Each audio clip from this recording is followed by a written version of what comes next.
Australia. El sistema continental europeo tiene las fuentes que vamos a ver nosotros, pero no tiene la costumbre como fuente de derecho, ¿no? Cosa que en el derecho anglosajón sí, la costumbre es una fuente del derecho. Digamos que en el sistema anglosajón ahí prima el derecho no escrito sobre el escrito, cosa que en el sistema continental europeo no es así, es el derecho escrito. Porque en el sistema anglosajón la costumbre es fuente de derecho y eso los jueces lo toman. Y eso no está escrito en ningún lado, sino que es justamente la costumbre. Sí, Rafaela. Mi pregunta es si vamos a seguir con Uriarte como principal bibliografía ahora. Sí, hasta que terminemos este capítulo, sí seguimos con Uriarte, Ok, muchas ¿ah? gracias. Que es el capítulo 6. Muchas gracias. Bien, entonces, en nuestro derecho interno tenemos como principal fuente de derecho para los derechos humanos la Constitución. Bueno, acá en general podemos poner como gran fuente del derecho el derecho positivo, ¿no? La Constitución, las leyes, los reglamentos. Pero bueno, empecemos por la de mayor jerarquía, que es la Constitución. Eh, Como saben, nuestra Constitución tiene varios capítulos destinados a los derechos, sobre todo en la primera parte de la Constitución, que es la denominada parte dogmática, ¿m? Hasta el artículo 72. Ahí tenemos recogidos todos los derechos humanos. Luego viene lo que se llama la parte orgánica de la Constitución, que bueno, que ahí es donde establece qué órganos hay, las formas de elección, duración en el cargo, etcétera, etcétera. Y bueno, y en esta parte dogmática es donde nosotros contamos con un elenco de derechos. Pero hay unos artículos en particular que son especialmente relevantes. Entonces no vamos a ver artículo por artículo lo de los derechos, por eso está allí, está escrito y después nosotros además más adelante vamos a hablar de algunos de los derechos sociales. Pero si el artículo 7, el 72 y el 332 tienen una relevancia fundamental para los derechos humanos. Artículos que ya hemos mencionado, si bien no lo hemos leído ni analizado, los hemos mencionado. Sí, Profe, Aline, buenas te escucho. tardes. ¿Cuál fue el último que dijo? Los tres, pues así le respondo a Lucía también que pregunta por el chat. Son el 7, el 72 y el Gracias. 332. De nada. Estos son los que la doctrina denomina la tríada naturalista, ¿m? Porque son tres artículos que tienen una raíz claramente naturalista. ¿Ah? Veamos uno por uno de estos artículos. Primero tenemos el 7, que dice: los habitantes de la República tienen derecho a ser protegidos en el goce de su vida, honor, libertad, seguridad, trabajo y propiedad. Nadie puede ser privado de estos derechos sino conforme a las leyes que se establecieren por razones de interés general. Veamos qué quiere decir. Primero establece que nosotros tenemos el derecho a ser protegido en el goce de los derechos, ¿no? Vean que menciona algunos derechos. Menciona la vida, el honor, libertad, seguridad, trabajo, que este es el que se incluye en la Constitución del 34, y la propiedad. Es decir, ahí tenemos mencionados 7 derechos. Pero también existe consenso en la doctrina de que la protección se extiende a todos los derechos, no solo a estos 6. ¿Ah? Digamos que esto es lo que se denomina una enumeración enunciativa, ¿ah? Por contrario a una enumeración taxativa, ¿no? Cuando uno hace una enumeración taxativa, es eso y nada más que eso que está numerado. En cambio, cuando lo hace a título enunciativo, es como a modo de ejemplo, menciono algunos, pero hay más. ¿Ah? Y bueno, esta enumeración que se hace aquí en el artículo 7 sería esa, enunciativa.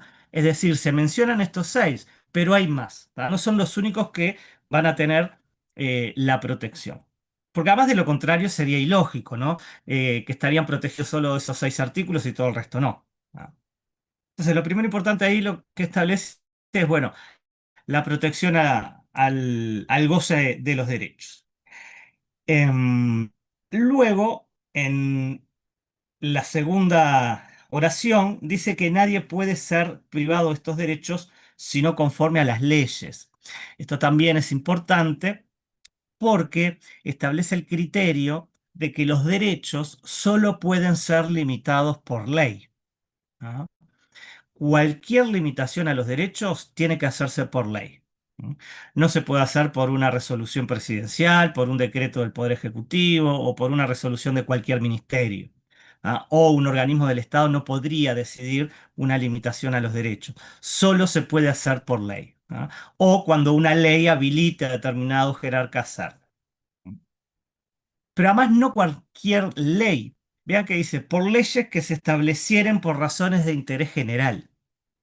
Es decir, además se exige o se impone una exigencia en cuanto al contenido. ¿Ah? La ley no tiene que ser antojadiza, tiene que tener un fundamento detrás que haga que esa limitación es razonable. ¿Ah? Fundado en el interés general, que bueno, que es algo muy difuso, difícil de determinar, pero que se entiende que es cuando la mayoría decide que algo está bien limitarlo. Por ejemplo, que la escuela sea obligatorio, es un límite importante. Bueno, pero hay consenso, hay un interés general ahí que hace que todos querramos que los niños estén en la escuela. ¿Ah? Y así como muchos otros ejemplos que podríamos poner. Bueno, entonces, ese es el primer artículo, la protección a los derechos y cómo establecer los límites a los mismos.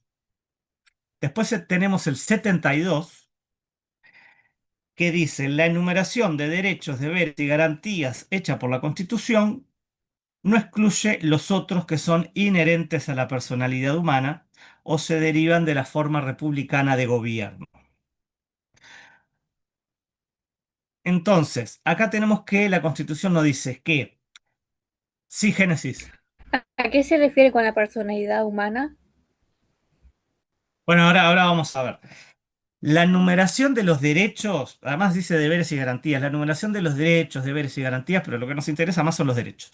La enumeración de los derechos que se hace en la Constitución, es decir, todos los artículos que mencionan algún derecho, esa es la enumeración. ¿Ah? Dice, no excluye a otros. ¿No? Es decir, todos los derechos humanos, por el mero hecho de ser un derecho humano, van a tener protección constitucional, estén mencionados o no en la Constitución. ¿Ah? Esa es, digamos, la traducción que hacemos. Todos los derechos humanos. Vean que no dice derechos humanos, sino que habla de inherentes a la personalidad humana. Vean que acá tenemos eh, una clara referencia y un naturalista, ¿no? Los derechos inherentes. Y después habla de la forma republicana de gobierno, que bueno, hay debate acerca de qué es lo que quiere decir eso. Algunos autores lo que plantean es que en realidad se quiso decir la forma democrática republicana, haciendo referencia a principios democráticos. Pero en definitiva lo que hace referencia es a los derechos humanos. ¿No? Entonces, los derechos que están enumerados en la Constitución no son los únicos, ¿tá? Y esa enumeración o aparecer en el texto constitucional no excluye a los otros derechos. Cuando hay un nuevo derecho humano, esos derechos ingresan a la protección constitucional, tienen valor constitucional gracias a este artículo 72. ¿Tá? Por ejemplo, el derecho a la alimentación no está en nuestra Constitución, sí está en los tratados internacionales. Nosotros después ese lo vamos a estudiar. Entonces, ese artículo de todas formas tiene protección constitucional.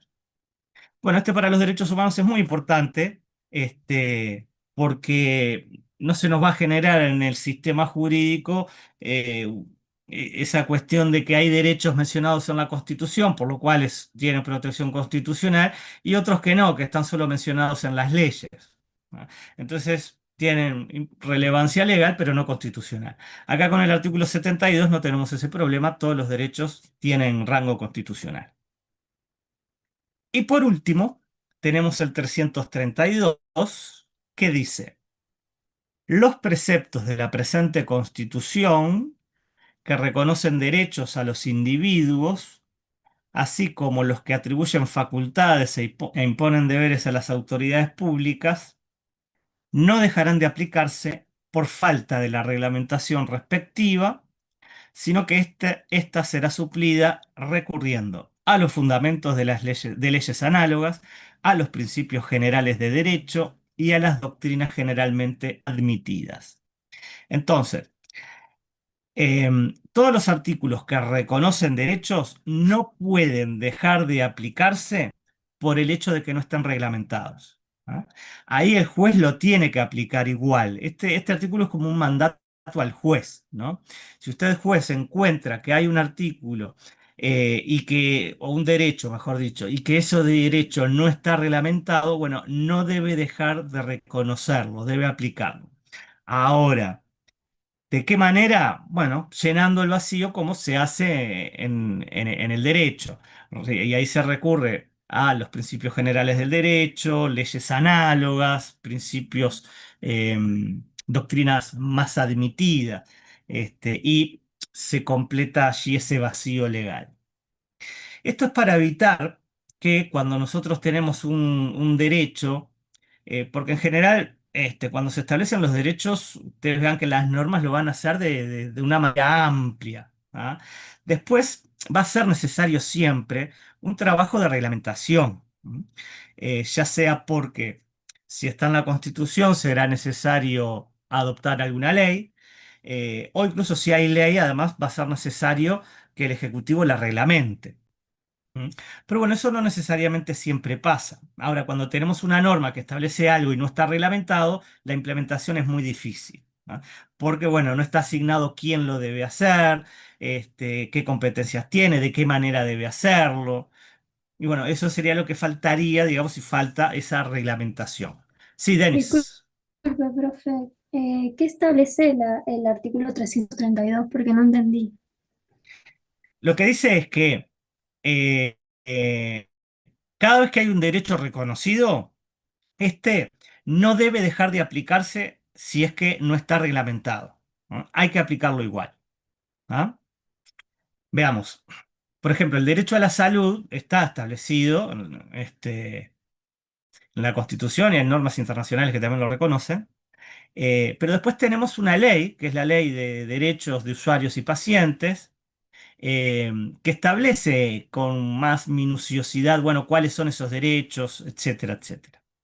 Y a su vez esa ley está reglamentada por el Ministerio de Salud Pública, que, digamos, hila más fino en cuanto a la reglamentación y la instrumentación de los derechos de los usuarios y de los pacientes. ¿Ah? Y eso es importante al momento de bajar a tierra y decir, bueno, si yo voy a un médico, ¿puedo exigirle que me explique en un lenguaje llano y entendible el tratamiento que me dice que tengo que hacer? Bueno, sí, porque es un derecho que está reconocido en la ley y también en la reglamentación. Vean que ese aspecto del derecho a la salud no existiría si no estuviera reglamentado, ¿no? Porque en la Constitución tenemos solo derecho a la salud, punto. Pero después no se especifica tanto. Bueno, esas son las cosas que en general sucede con los derechos: derecho a la salud, derecho a la vivienda, al trabajo, etcétera. Maite. No me quedó claro la diferencia del artículo 72 con el 332. No, no son parecidas. Pues las dos hablan No, de derechos que están reconocidos pero no están en la Constitución. bueno, a ver, no, porque el artículo 72 lo que hace es que todos los derechos que no estén mencionados en la Constitución igual tengan protección constitucional. ¿Ah? Entonces, todos van a estar en la misma jerarquía. ¿No? Entonces, una ley no debería quitar otro derecho. Una ley no podría decir, nadie tiene derecho a la alimentación, ¿no? Porque, bueno, ese derecho ya está reconocido y entró por el 72. En cambio, el otro, que refiere a, dice preceptos de la presente Constitución que reconocen derechos, pero no solo eso, hay que extenderlo a todos los derechos porque, bueno, todos ingresan por el 72. Como que está dirigido al juez. Y le dice, bueno, si existe un derecho y ese derecho no está reglamentado, usted lo tiene que aplicar igual. ¿Mm? Eh, Como no está reglamentado, usted va a tener que llenar el vacío. Bien, gracias. Ahí va.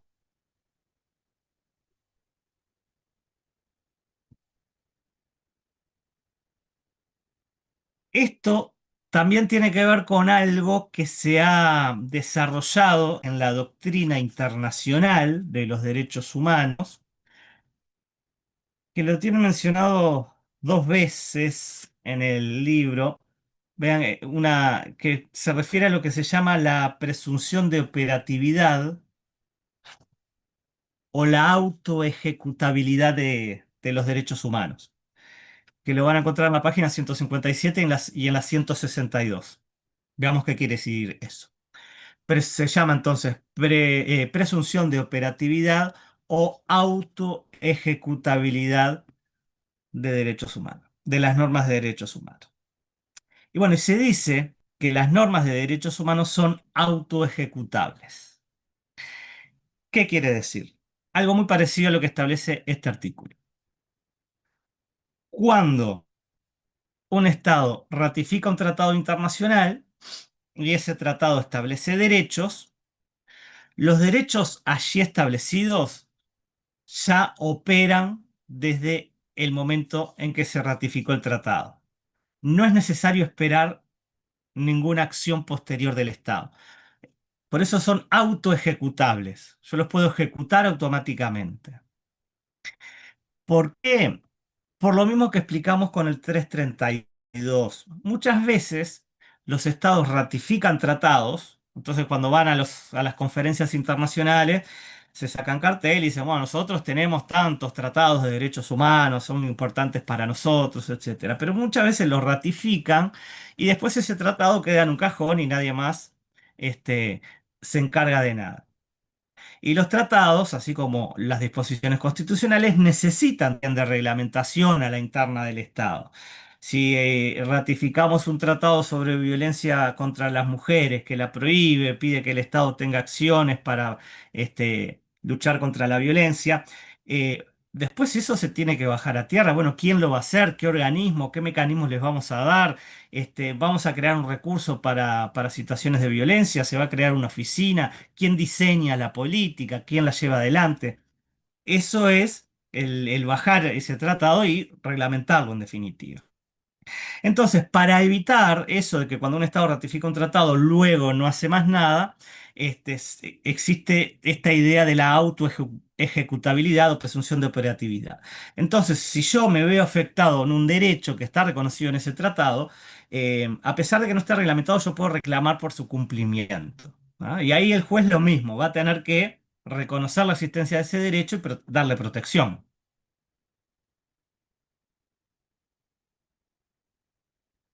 Creo que es muy similar ese concepto de autoejecutabilidad con respecto a este artículo 332.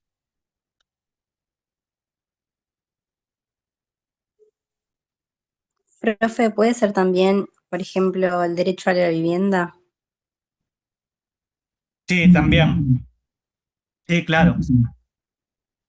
Bien. Sí, sí, sí. Sí, sí, a todos los derechos.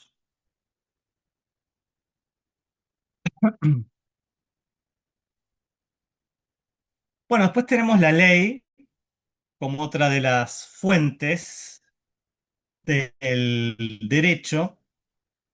Las leyes siguen siendo la fuente más relevante por una cuestión de que son las que concretan más las disposiciones sobre derechos y en cantidad son muchas, ¿no? Y en los últimos 30, 40 años se han aprobado una enorme cantidad de leyes que tienen relación a los derechos humanos, por lo cual tienen una importancia fundamental. Es el principal lugar a donde vamos a acudir nosotros cuando queremos estudiar un derecho. Y a esto también hay que agregar los decretos de las juntas departamentales, ¿m? Que los decretos de las juntas departamentales tienen fuerza de ley, es decir, tienen el mismo valor que una ley en el ámbito del departamento. ¿Ah? Y bueno, muchas veces también estos decretos de las juntas departamentales van a legislar sobre derechos, en este caso para quienes viven en el departamento.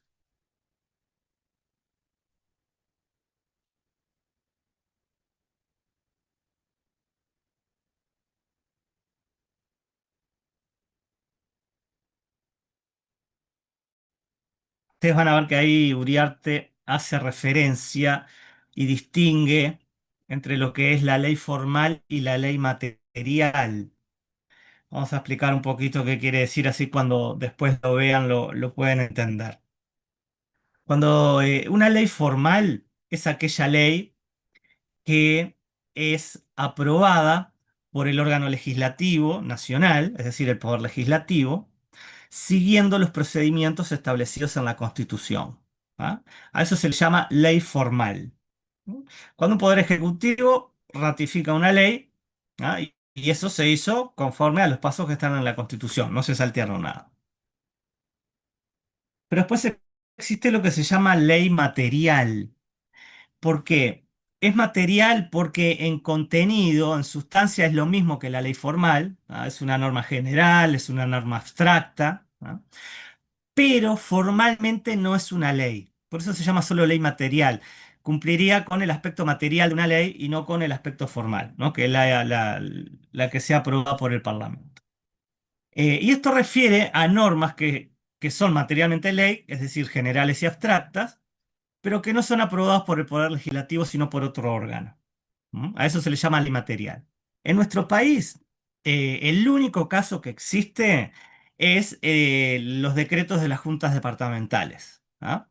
En otros países existen otro tipo, pero bueno, en nuestro sistema jurídico, el uruguayo, la única ley material son los decretos de las juntas departamentales. ¿Ah? Los decretos de los departamentales son normas generales, son normas abstractas, pero no son creadas por el Poder Legislativo.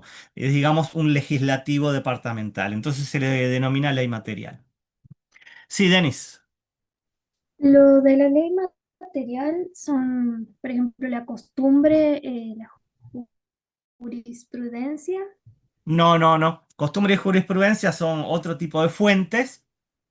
La ley material es una norma que es general y Ah, sí, abstracta, perdón, me confundí con igual que la la ley, norma pero material.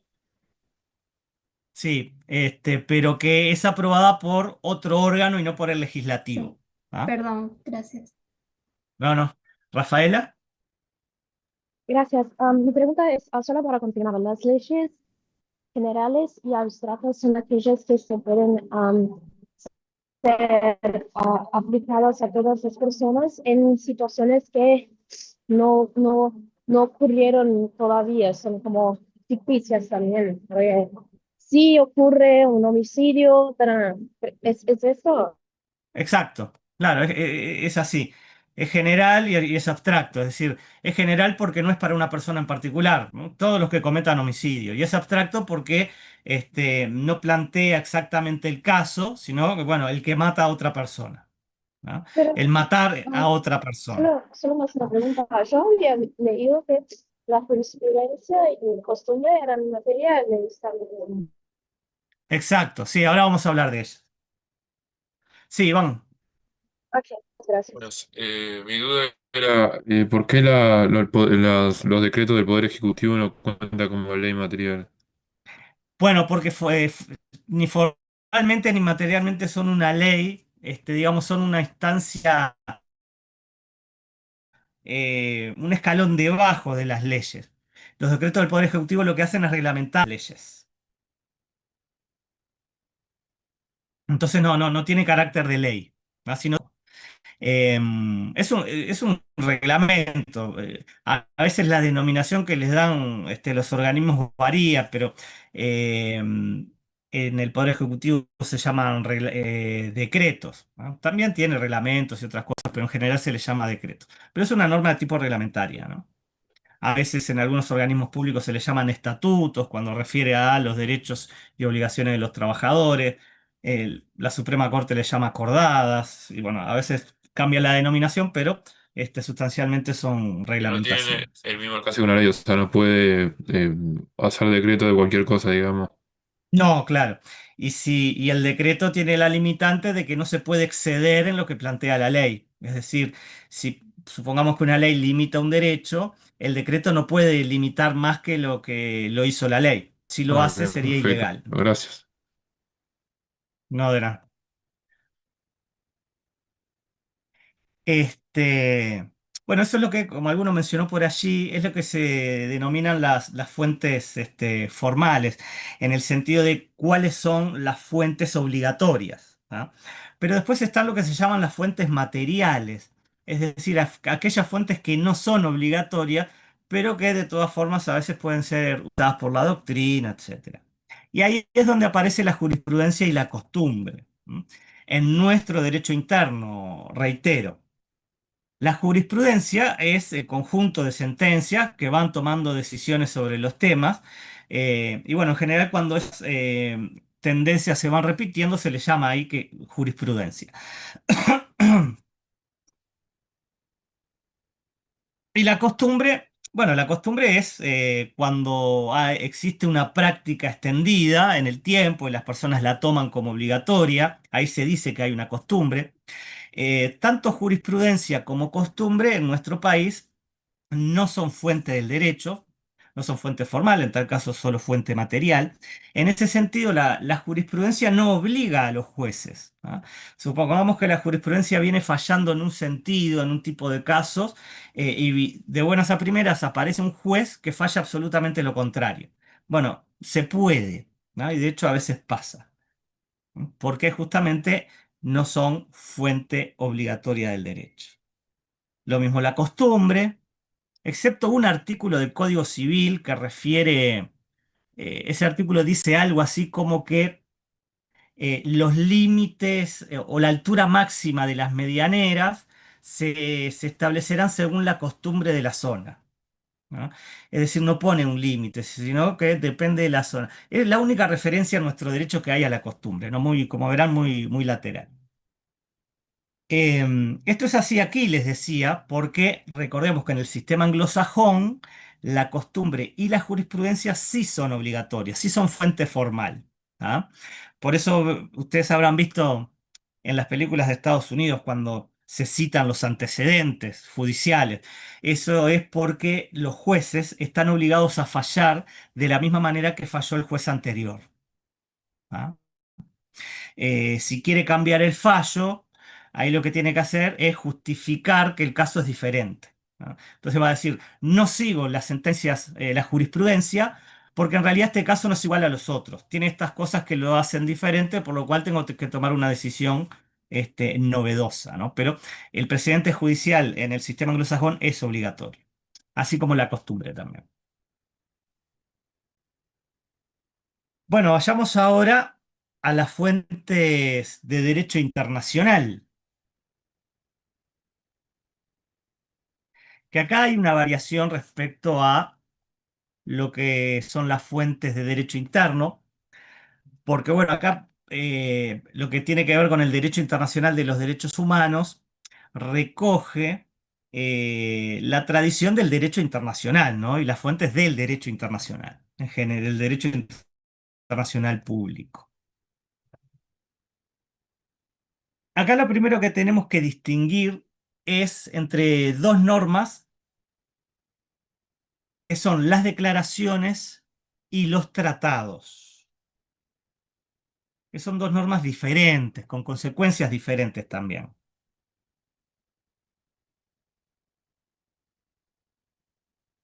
Acá veo la pregunta de Martina que había quedado para atrás. ¿En qué página está lo de ley material y formal? No, en ninguna. Yo se los agregué porque creo que el libro no lo explica, entonces capaz que a muchos les iba a quedar colgado eso de qué quiere decir ley material y ley formal, ¿no?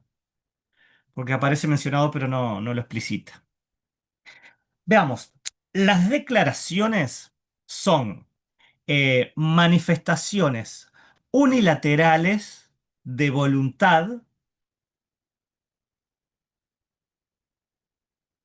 de un organismo internacional.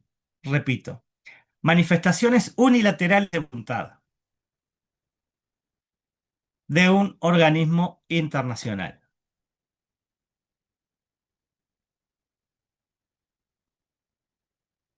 Ejemplo, la Declaración Universal de Derechos Humanos, la Declaración Americana de Derechos y Deberes, son una manifestación unilateral. ¿Por qué? Porque aquí es el órgano internacional que hace una declaración, dice algo. ¿No? En la Universal fue la Asamblea General de la ONU que declaró tal cosa. Punto. Y es lo que la Asamblea piensa.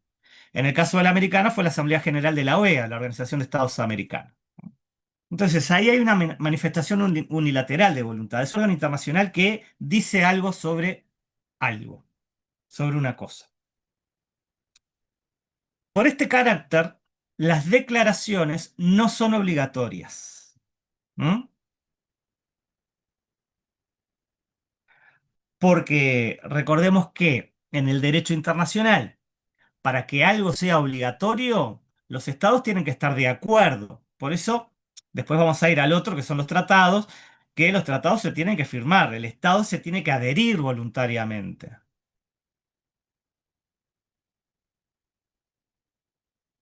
Entonces, para que sea obligatorio, siempre tiene que haber una manifestación del estado que diga, sí, yo acepto esto, yo me uno a esta organización. En las declaraciones no sucede eso, por lo cual no hay eh, obligatoriedad en las declaraciones. Con respecto a la Declaración Universal y a la Declaración Americana, vamos a hacer un paréntesis, un asterisco, porque después vamos a hacer una aclaración. Que ustedes ven que si siguen el libro viene a continuación, pero yo eso me lo voy a saltear y lo voy a dejar para el final. Bueno, después tenemos los tratados internacionales de derechos humanos, que los tratados sí son obligatorios, ¿no? El tratado, para que se le pueda exigir a un país, el país tiene que haberlo ratificado. ¿Mm? Por ejemplo, Uruguay ratificó el Tratado de Asunción, que se unió al Mercosur. Entonces, bueno, se le pueden exigir que cumpla con las normas del Mercosur. Eh, Uruguay ratificó la Convención Internacional para eliminar la esclavitud. Entonces, se le puede exigir a Uruguay que no restablezca la esclavitud. Eh, y así con todos los tratados, sea un tratado sobre derechos humanos, sobre comercio, lo que sea. Sí, Victoria. Yo quería preguntar qué fue lo que se mencionó antes de los tratados porque se me había desconectado justo y no pude escuchar esa parte. Sí, las declaraciones. Dale, gracias. Esas no son obligatorias. Y hay una convención. Ah, perdón, Iván. No entendí eso de que las declaraciones no son obligatorias. Claro, Eh, porque en la declaración vos tenés que un organismo internacional dice algo. ¿Ah? Entonces, supongamos que mañana un organismo internacional haga una declaración de lo que sea.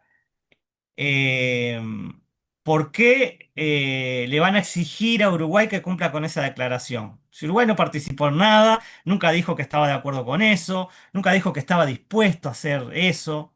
Entonces la declaración es lo mismo que una declaración que hacemos nosotros. Yo declaro que tal cosa. Bueno, sí, declarar lo que quiera. Pero si yo quiero obligarlos a ustedes, por ejemplo, a hacer algo, bueno, tendremos que firmar un contrato. ¿No? Que bueno, ahí sí va a ser obligatorio. Pero la declaración es eso, es cuando uno manifiesta algo, ¿ah? Y no quiere que, porque tampoco precisa que la otra persona le responda o le dé su aprobación, y ¿no? no hay En capacidad de general, suscribirlo, cuando... no. No hay capacidad ¿Eh? de suscribirlo o no suscribirlo. Claro, no se pueden Bien, bien. suscribir. Este, porque en general las declaraciones, cuando se hacen declaraciones, se tiene la convicción de que eso que se está declarando importante y fundamental. Y es como una cuestión, no se negocian, entonces se declaran, bueno, yo tengo estos principios y los voy a seguir, etcétera, etcétera. Que bueno, que eso es parte de todos los organismos internacionales, ¿no? Cuando un país se une a un organismo internacional, se le exige que cumpla con la finalidad y los principios de esa organización, ¿no?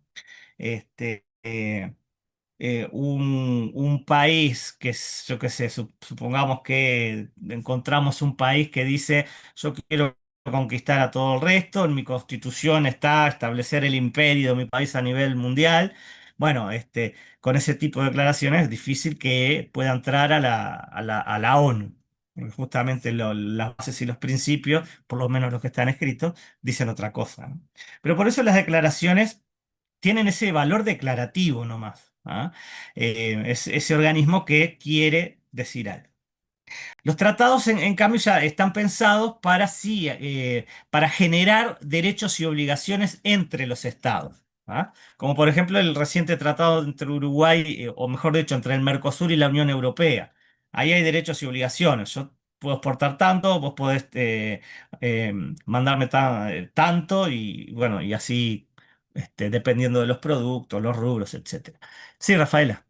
Gracias. Entonces es por eso que tuvieron que decir que lo que dijo en la Declaración Universal de los Derechos Humanos en 1948 es jus cogens, porque Bueno, ahí es vamos a llegar, una claro. declaración. Exacto. ah, Ahora vamos a llegar a eso. ok, gracias. Sí, sí, sí. Porque sí tiene carácter obligatorio, Claro, pero sí. por otro motivo, no por el hecho de ser una declaración. Ok. Y ahora vamos a llegar a eso. Los tratados, les decía entonces, están regulados. Hay una convención sobre los tratados, se llama Convención de Viena sobre el derecho de los tratados, que seguramente lo den en Derecho Internacional Público, donde, bueno, ahí establece todo lo referido a la obligatoriedad de los tratados y cómo se regula. Nosotros algún artículo de eso lo vamos a ver después porque nos va a ser útil. Entonces, los tratados, como dijimos, sí son obligatorios. Vean que en derechos humanos vamos a ver que a veces se les cambia el nombre a los tratados, pero todos son tratados, ¿no? Es como los que le decía hoy acerca de los reglamentos, que uno le llaman decretos, otro ordenanza. Acá pasa lo mismo. Por ejemplo, el Pacto Internacional de Derechos Económicos, Sociales y Culturales. Es un tratado, se le llama pacto, pero es un tratado. Y en realidad el significado es lo mismo. La Convención Americana sobre Derechos Humanos. También es un tratado. No se llama tratado, se le pusieron convención, pero es lo mismo. La OIT, por ejemplo, le llama convenios internacionales. Los convenios internacionales de la OIT son tratados también. ¿Mm? Vean que a veces puede aparecer una nomenclatura variada, en general esas, los convenios de la OIT y a nivel de las Naciones Unidas o del sistema americano, europeo, puede aparecer el término tratado o el término pacto o el término convención. También puede aparecer o nos va a aparecer otra denominación que es protocolo facultativo. Eso también es un tratado. ¿No? Se le suele poner protocolo facultativo a un tratado cuando lo que hace es regular lo que ya venía en un tratado anterior. ¿Ah? Es decir, es como si fuera la parte B de un tratado, o a veces la parte C. Por ejemplo, el Pacto Internacional de Derechos Civiles y Políticos no impide que exista la pena de muerte, ya hemos hecho referencia a eso. Entonces, ¿qué se hizo? Se hizo un protocolo, que es el protocolo adicional al Pacto de Derechos Civiles y Políticos, para abolir la pena de muerte. Entonces vean que ahí va a aparecer el término protocolo. Es un tratado. Entonces los estados que no querían abolir la pena de muerte aprobaban el Pacto de Derechos Civiles y Políticos. Y los que querían abolir la pena de muerte, como el caso de Uruguay, aprobaba el pacto y el protocolo. ¿No? Lo mismo pasa en el sistema americano. Hay un protocolo para abolir la pena de muerte. ¿No? Nosotros vamos a ver uno en derechos sociales, que es el llamado Protocolo de San Salvador, que ahí, en este tratado, es donde están los derechos sociales. ¿No?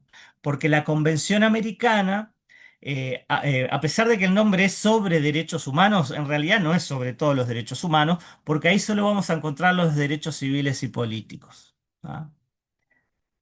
Los derechos sociales vinieron a aparecer mucho después y se hizo a través de un protocolo, ¿ah? Que es el protocolo adicional, el llamado Protocolo de San Salvador, porque el nombre es larguísimo.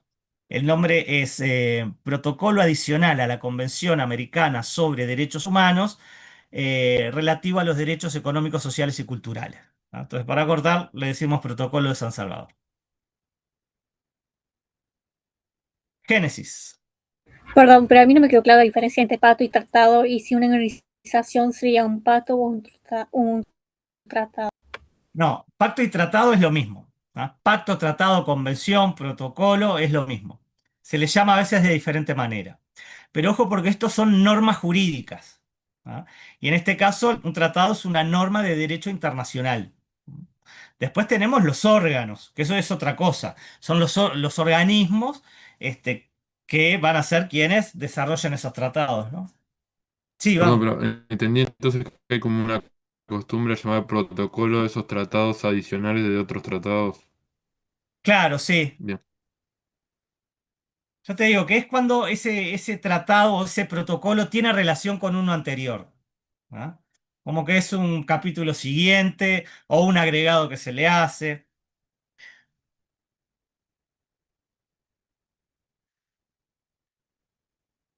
Bien, con los tratados hay un debate que tiene que ver con qué rango legal tienen.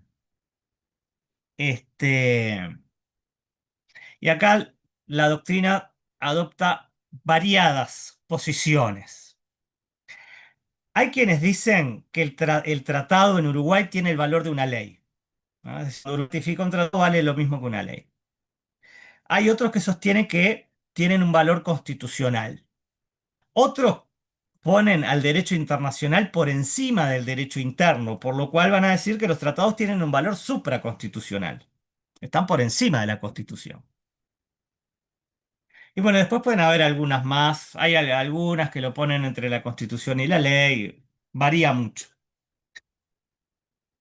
¿Qué sucede? Esto tiene que ver en nuestro derecho con la forma en la cual un tratado es ratificado por Uruguay. ¿No? Ese procedimiento está establecido en la Constitución. Y los tratados, para ser aprobados, requieren ratificación parlamentaria. ¿No? Es el Parlamento, a través de sus dos cámaras, senadores y representantes, quien es el encargado de ratificar un tratado. Si no pasa por el Parlamento, no puede haber tratado al que nos podamos unir. Entonces, cuando ustedes vean los tratados, muchas veces se hace referencia al número de ley, que es la ley que ratificó el tratado. Ley número tanto que aprueba la Convención Americana sobre Derechos Humanos, porque se le da el número de ley. Entonces, eso ha generado que muchas veces la doctrina, o que una corriente importante de la doctrina, diga que los tratados tienen el valor de una ley. ¿Ah? Porque acá se transforman en una ley. ¿Ah? Que bueno, que en realidad eso es discutible, porque en realidad un tratado no es lo mismo que una ley. ¿Qué sucede? Sucede que nuestra Constitución establece el mecanismo para ratificar un tratado y le asigna esa competencia al Poder Ejecutivo. ¿Está bien? Ahora, no hay que confundir esa competencia con la aprobación de una ley, porque son procesos diferentes. ¿Ah? Por ejemplo, veamos el caso de la ley. Se presenta un proyecto de ley en una de las cámaras, ahí se debate, se le incluyen modificaciones a ese proyecto presentado, se aprueba, pasa a la segunda cámara. De nuevo hay un debate, se le pueden introducir modificaciones y bueno, y si lo modifica vuelve a la primera cámara que los puede aceptar o llamar a la Asamblea General que en definitiva vota. ¿No? Eso es como se aprueba una ley básicamente. Ahora, en el tratado no ocurre así. El tratado ingresa y el Parlamento no le incluir modificaciones. ¿Ah? Porque el tratado viene con el texto que se le dio en el organismo internacional. ¿No? Entonces no es el mismo proceso de aprobación de una ley, es simplemente el requisito constitucional para que ese tratado sea aplicable en Uruguay. ¿No? El Parlamento no puede modificar el tratado, porque imagínense ustedes que si cada estado modificara el tratado, tendríamos tratados tan distintos como países lo ratificaron y cada uno puso y sacó lo que quiso. Y en definitiva pierde su utilidad. Entonces, el argumento de que un tratado internacional se transforma en ley porque lo aprueba el Parlamento este, no es correcto, porque en realidad ese procedimiento es para la aprobación del tratado, pero es muy distinto al proceso de aprobación de una ley. ¿Ah? Entonces, ¿qué valor tienen? Bien, aquí hay algunos autores, como Didier Operti, por ejemplo, que plantean que la cuestión de debatir cuál es el valor de los tratados en el derecho interno no tiene sentido. ¿Por qué? Porque en realidad esta es una norma de derecho internacional que va a generar derechos y obligaciones para los estados a nivel internacional. Es decir, el ámbito de aplicación de los tratados está en el derecho internacional. ¿Ah? Entonces ahí no va a importar si vale más o menos que la Constitución, que la ley, porque en la medida que el Estado incumpla con el tratado, lo van a llamar a responsabilidad, pero a nivel internacional. ¿Mm? Supongamos que Uruguay incumple con algún aspecto del tratado con la Unión Europea. Bueno, ahí habrá que ir a los sistemas de resolución de conflicto o de arbitraje que haya establecido ese mismo tratado. Pero ahí a nadie le va a importar si ese tratado vale igual o más que una ley. El debate se da en otra esfera, en otro ámbito que es el derecho internacional.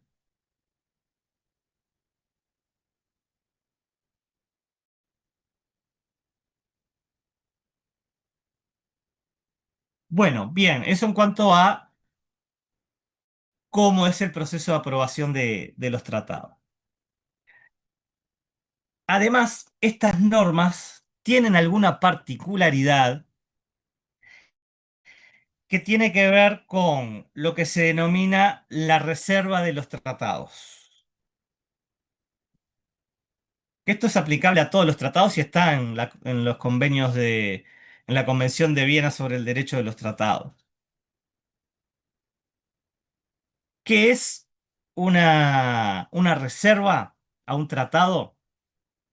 Es cuando un Estado ratifica un tratado, tiene la posibilidad de hacer una reserva. Y eso va a implicar que el artículo o la disposición que haya reservado no se le aplica a él.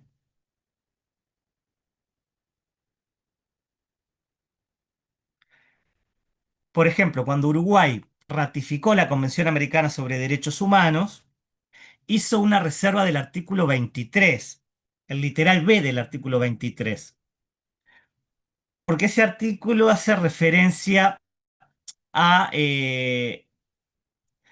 a la ciudadanía y a cuándo se puede suspender la ciudadanía, los criterios para suspender o no la ciudadanía, ¿no?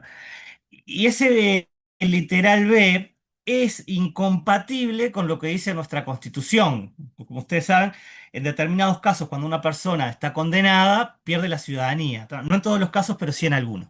Perdón, pierde la ciudadanía, no, se le suspende.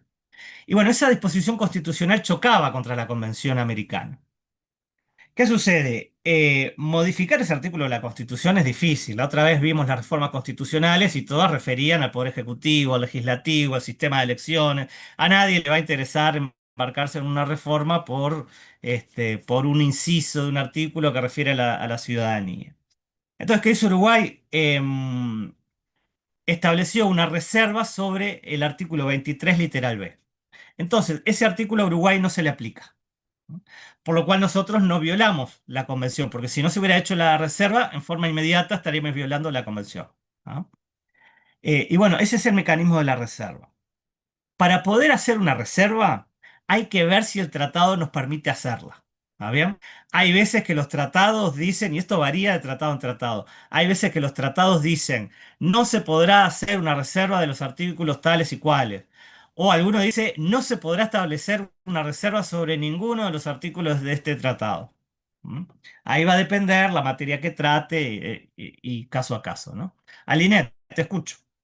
Profe, buenas tardes. No me quedó claro lo de Bueno, la reserva de los tratados, si me lo podría repetir, porfa. sí. Es cuando un Estado reserva un artículo o parte de un artículo y eso lo que genera es que ese artículo no se le aplica, esa disposición no se le aplica a ese tratado, a ese estado. Por ejemplo, Uruguay declaró la reserva del artículo 23, literal B de la Convención Americana, por lo cual ese artículo 23, literal B, no se le aplica a Uruguay. ¿Ah? Porque, les repito, nosotros tenemos un sistema de suspensión de la ciudadanía que no coincide con el que establece la Convención. ¿Puede repetir, por favor?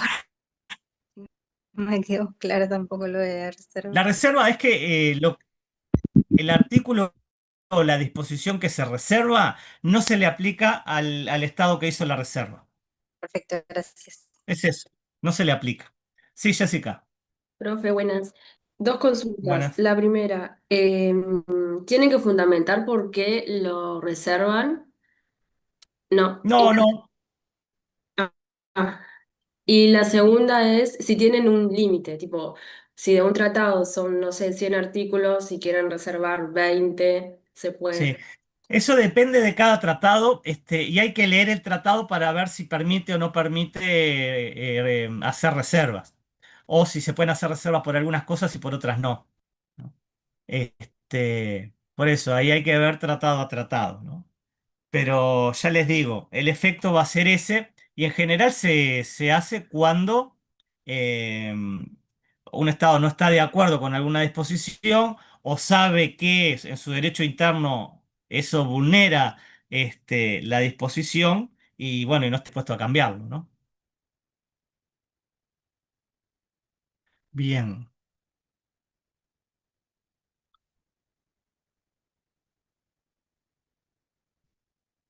A ver. Sí, Eugenia. Y una consulta, ¿quién es el que se encarga de hacer esa reserva, tipo, por ejemplo, en el Uruguay? ¿Quién exactamente? Bueno, quienes se encargan de todo esto relacionado a los tratados es el Ministerio de Relaciones Exteriores,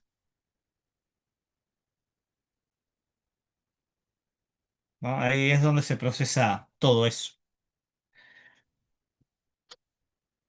Bueno, y después lo que tenemos es lo que se llama la denuncia de los tratados. Como dijimos, un Estado para que yo le aplique un tratado a un Estado, ese Estado tiene que haberlo ratificado. ¿Está bien? Eh, es un acto de voluntad del Estado adherir a un tratado. No se le obliga. Ahora, no va a estar atado a ese tratado infinitamente, porque existe la denuncia de los tratados. La denuncia es un procedimiento que se establece cuando un Estado quiere salirse de un tratado, no quiere estar más sujeto a las disposiciones de ese tratado. ¿Ah? Supongamos un caso bien concreto. Uruguay quiere irse del Mercosur. Bueno, ¿qué tiene que hacer? Tiene que denunciar el Tratado de Asunción. Y ahí se abre un proceso. Que también el proceso en cada lugar es diferente. Los tratados, los propios tratados regulan todo esto. En lo que tiene que ver con derechos humanos, nosotros vemos que en general se establece que el Estado sale del tratado, pero no de forma automática. Se abre un plazo que pueden ser un par de años. Por ejemplo, para salirse de la Convención Americana, que fue lo que se le aplicó a Venezuela hace unos años, cuando se fue, es que no es que yo hago la denuncia y ya no me obliga a nada del tratado. No, se abre un compás de espera de 2 años y recién a los 2 años es efectiva la denuncia. Eso es para evitar, supongamos, no sé, tenemos pensado dar un golpe de Estado, hacer una masacre. Bueno, denunciamos todos los tratados y entonces nos vamos a hacer responsables a nivel internacional. Pero bueno, es una forma en que los estados tienen para salirse de un tratado. ¿Ah? Gracias. Un ejemplo Génesis. de denuncia sería cuando Estados Unidos se retiró de la Organización Mundial de la Salud.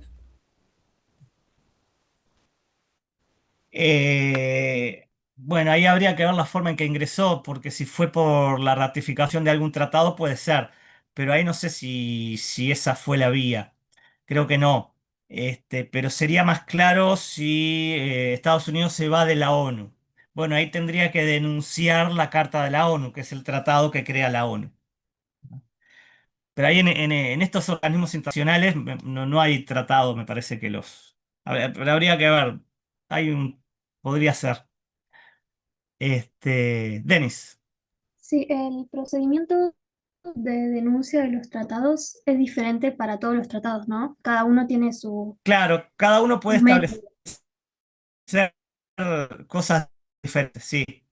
Gracias. En estos casos, tanto para las reservas como para las denuncias, siempre va a haber que ir a ver qué dice el tratado. Cómo es el procedimiento de denuncia, si sobre las reservas, si se pueden hacer reservas o no. Eso hay que ver cada tratado. Mauricio. Cuando dijiste que luego de 2 años se hacía efectiva, ¿era en la UEA o Mercosur? No me acuerdo bien. No, ese estaba haciendo referencia a la Convención Americana. No, ahí va. Es algo así, Sí. no, gracias. Bueno, bien. Después tenemos la costumbre internacional como otra fuente del derecho, en este caso sí obligatoria. Vean que el derecho internacional es relativamente joven, tiene unos 3 siglos, 2, 3 siglos más o menos. Y en general, cómo se regulaban las relaciones entre los estados? Y bueno, en general eso estaba establecido por la costumbre, ¿no? Bueno, después se crea el derecho internacional, hay convenciones, etcétera.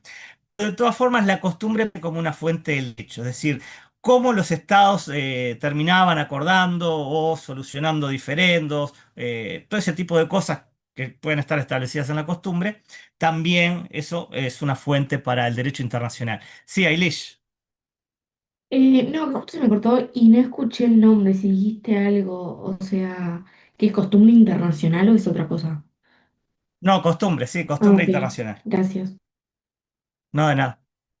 Por ejemplo, algo que es parte de la costumbre internacional es que cuando un barco en alta mar tiene problemas o se está hundiendo o hay náufragos, bueno, es una obligación de aquellos barcos que estén más cercanos de ir y ayudar.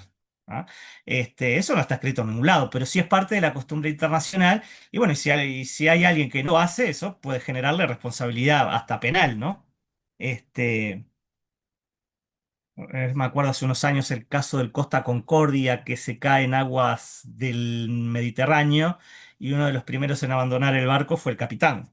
Bueno, eso le generó este, un juicio, este, un juicio penal y terminó preso, ¿no? Dentro de la costumbre está lo que se llama las normas de jus cogens, que están en latín, como saben, puede ir escrito siempre con I o con J. Use o Jus cogen, espero que lo mandé a cualquier lado, a la sala de acá.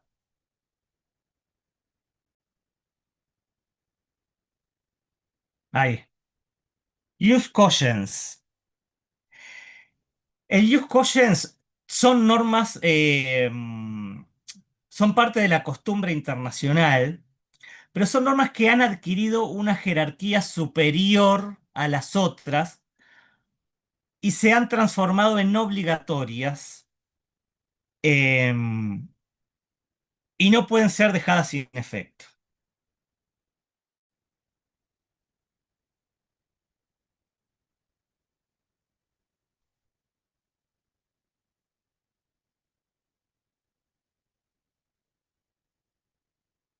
Sí, Franco. Profe, ¿podría repetir lo que dijiste? Sí, son parte de la costumbre internacional, pero han adquirido una jerarquía mayor que las otras y son imperativas.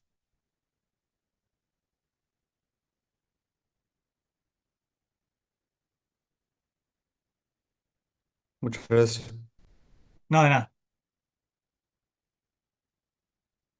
Es decir, son normas que han ido a la costumbre internacional, pero tienen un rango superior porque ya los estados tienen la convicción de que esas normas tienen una imperatividad mayor que todas las demás. Por ejemplo, la erradicación de la esclavitud. ¿Ah? Hoy en día a nadie, a ningún estado se le pasa por la cabeza instalar un régimen esclavista. ¿Ah? Es decir, ya la humanidad ha tomado esa abolición y ha establecido que todos somos libres, y eso es parte de una costumbre internacional y tiene un valor fundamental para todos en el sistema internacional. Por lo cual podríamos decir, bueno, esa abolición de la esclavitud es parte de este ius cogens. Nadie podría implantar nuevamente la esclavitud, que como sistema jurídico es un sistema que se ha derogado ya hace mucho tiempo. Hoy hablábamos de la Declaración Americana, de la Declaración Universal, ¿no? Y algunos hacían mención a estas normas de ius cogens. Porque hay parte de la doctrina que sostiene que la Declaración Universal de Derechos Humanos es parte del ius cogens internacional. Es decir, si bien surge como una declaración que no es vinculante en 1948, durante todos estos años ha ido adquiriendo ese carácter, ha empezado a ser parte de la costumbre internacional y ha adquirido un valor fundamental, por lo cual muchos autores dicen es parte del ius cogens. Esto le da a la Declaración Universal un carácter obligatorio, ¿ah? Pero por ser parte del ius cogens, no por ser una declaración. ¿Estamos de acuerdo?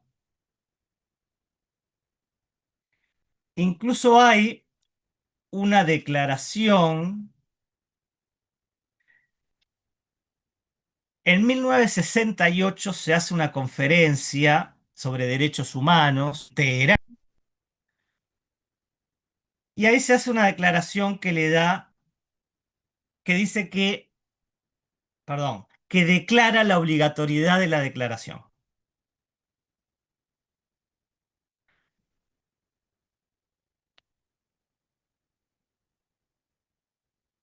Conferencia Internacional de Derechos Humanos de 1968 en Teherán.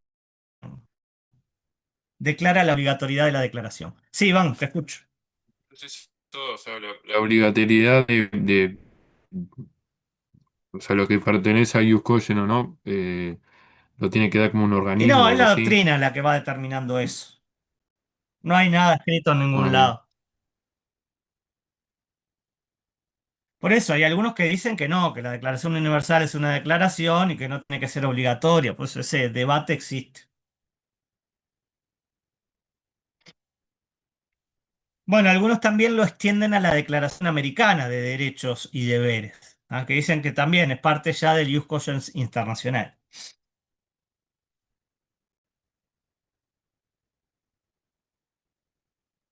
Bueno, después tenemos los principios generales del derecho.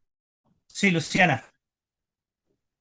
Profe, ¿te animás a repetir qué era la conferencia internacional que declaraba la Sí, obligatoriedad?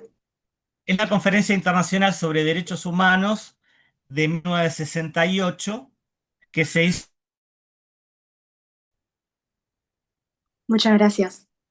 No, de nada. Bueno, y para terminar tenemos los principios generales del derecho, que aquí en lo que es el derecho internacional también son principios relevantes. Por ejemplo, la Corte Internacional de Justicia hace referencia a los principios generales del derecho en su estatuto. Recordemos que la Corte Internacional de Justicia no es técnicamente una corte sobre derechos humanos, no lo es, pero bueno, es una corte relevante al momento de establecer los criterios jurisdiccionales para el sistema internacional, ¿no? Sea esta Corte Internacional de Justicia u otros tribunales internacionales.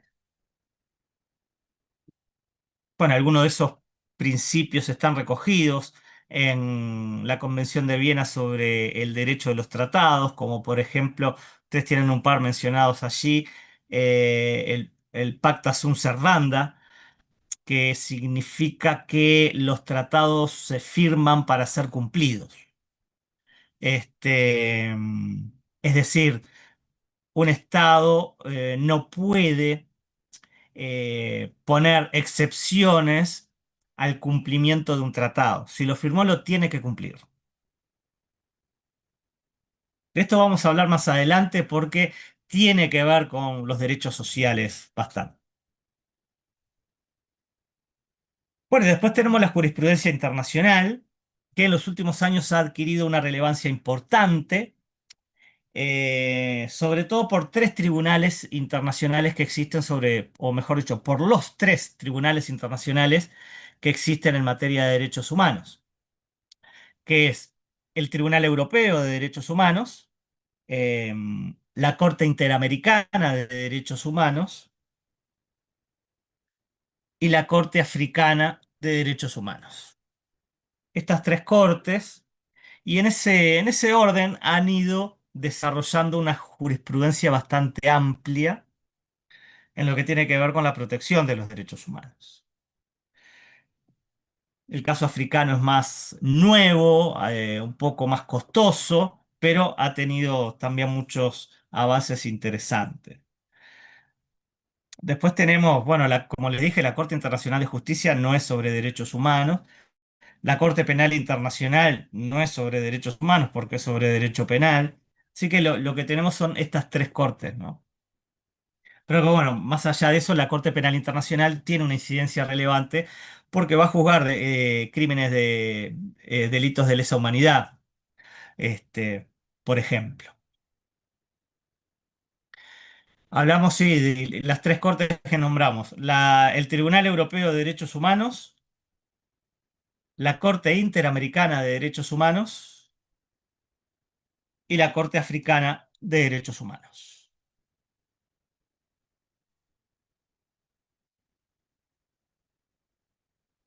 Que después más adelante vamos a analizar cuál es el funcionamiento de estos órganos de derechos humanos. Bueno, veamos. Acá terminamos con esto.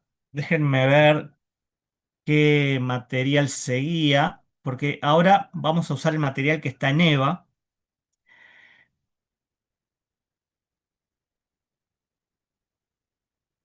Y vamos a empezar con el documento de Castro, Igualdad y los DESC, y dos textos de Ferrajoli, Igualdad y Garantías y Derechos y Garantías. ¿Ah? Después que terminemos con esos, que esos nos llevarán un par de clases, calculo. Después que terminemos con eso, vamos a seguir con el de Abramovich y Curtis y el de Atria. ¿Ah? Que eso los tienen en EVA. Sí, Ailish. ¿Es la unidad 2? No, la uno. Ah, La ah, uno, la nada que uno. ver. Para poder repetir los textos, por favor. Sí. Hay uno de Castro, dos de Ferrajoli. Con eso vamos a empezar la próxima. Y después seguimos con uno de Abramovich y Curtis, que son dos argentinos, dos docentes argentinos. Y luego el de Atria.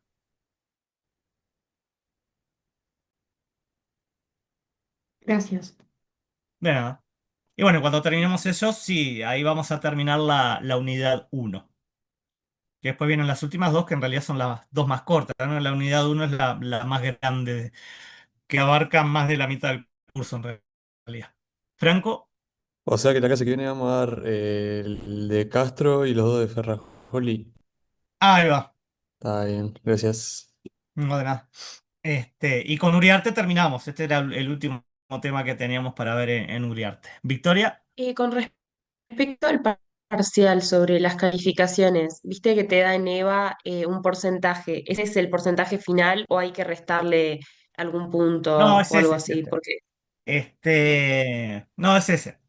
Vieron que a ellos les subí una escala para que vean según el porcentaje cuál es la nota. Corrobórenlo con eso para ver la nota final y punto. Bueno, bien. Sí, Génesis. ¿Podría repetir material, el de Castro y cuál era el otro? Ferrajoli, Gracias. que los tienen en EVA. ¿no? Son los que vienen después de los últimos que vimos, que es el de Vidar y Santiago Nino, ¿no? Son esos que vienen allí. Sí, Lorenzo. Profe, una consulta que no me había quedado del todo claro, porque algunas materias creo que eran distintas. Con el tema del parcial, ¿cómo se promedia, suponete, para saber cuánto debería sacar en el próximo?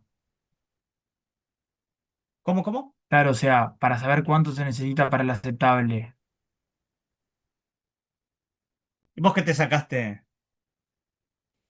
70, 70 y poco. Pa. Pero ¿y eso cuánto daba en la escala? En la escala daba muy bueno, creo. Sí, algo así, ¿no? A partir de Este, 75 muy bueno, de abajo de entre eh, 70 y 75 sí, bueno. y no, ahí, para el aceptable, lo que pasa que habría que revisar el reglamento. Yo lo voy a hacer después. Si se sacan en uno de los parciales menos de aceptable, no sé si pueden exonerar. ¿Te acordás vos cómo era? No se suman los porcentajes, por ejemplo, no sé, si es con el cincuenta por Ah, claro, ciento sí, llegar a claro, 100 pero entre los sí, dos, está bien, ahora entiendo. Está o es a perfecto lo que decís, 60. ahora entendí. Sí, sí, sí, claro.